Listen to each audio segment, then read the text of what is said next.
За сайн байцгаана уу. Энэ өдрийн амгаланг ирье.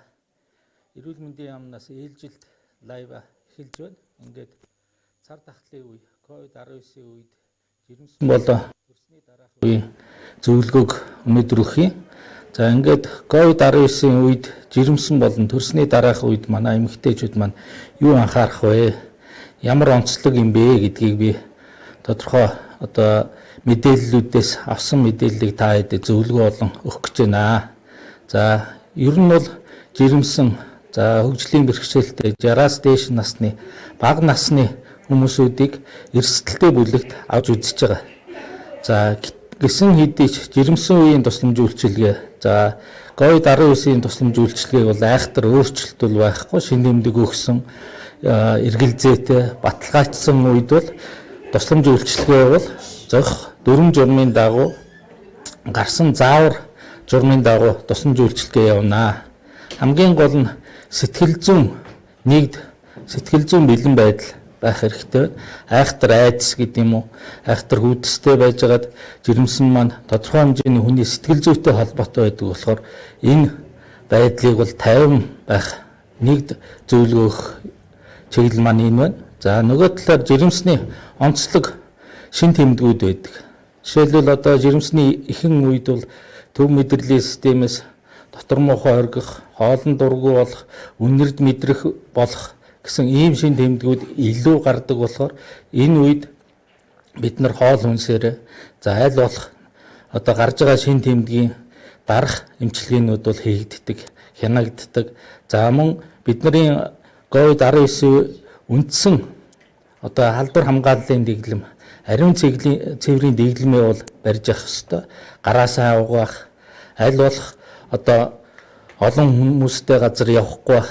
За хэрвээ хүмүүстэй харьцах эмчид үзүүлэхээр бол 1 метрээс 1 метрээ 2 метр хүртэл зайтай харьцах ийм зөвлөгөөнүүд бол жирэмсэн үед бол хэвийн яг л ковидын үеийн тусламж үйлчилгээ явна.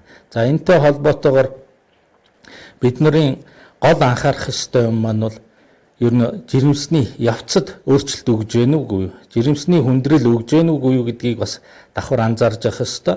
Жишээлбэл доошоо цус гарах, хэвлийгээр өвдөх, шээсний гарц муудах, хавгнах, даралт ихсэх гэсэн энэ аюултай шин тэмдгүүд гарах юм бол нэгд тодорхой хэмжээний хяналтын эмчтэйгээ холбогдож байгаад нэг зөвлөгөөг авах нь, хоёрд цагаа авах нь, за гуравд захимаар аль болох холбогдож болохоор бол тэрүүгээрээ холбогдож зөвлөгөөгөө бүрэн гүйцэд авсны үндсэн дээр эмнэлэгт хандах. За тэгээд эмнэлгийн баг дуудах үед бол аль эмнэлэг рүүгээ очих, эмнэлгийн бэлтгэл ажлыг бол өөрөө бас тодорхой хэмжээгээр хангуулах хэрэгтэй байна. За нөгөө талаар хожуу хугацаанд бол жирэмсний хожуу хугацаанд их хэмжээний цус алддаг, амь насанд аюултай.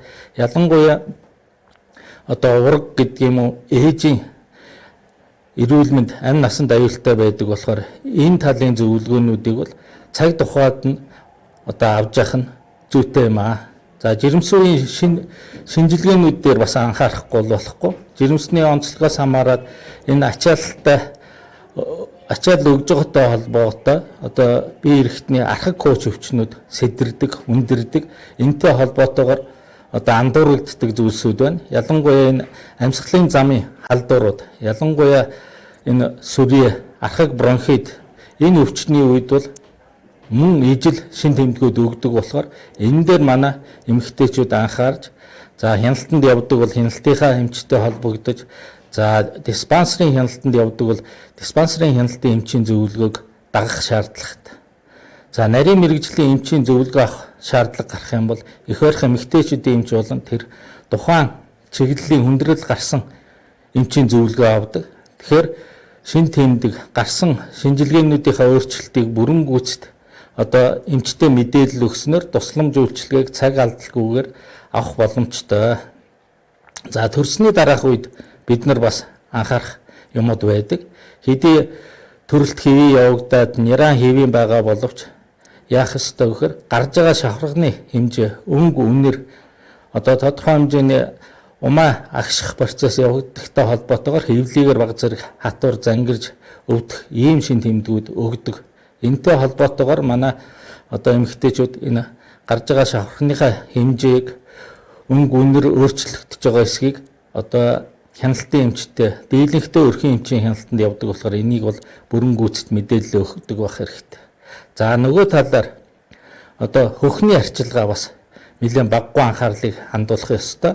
Хөх бол одоо тодорхой хэмжээгээр уургаараа зангирдаг. Энээс болж өндөр халуурдаг. За дээрэс нь одоо кейсүр хагалгааны үед шарах хоёр дэгчээр хувилдаг.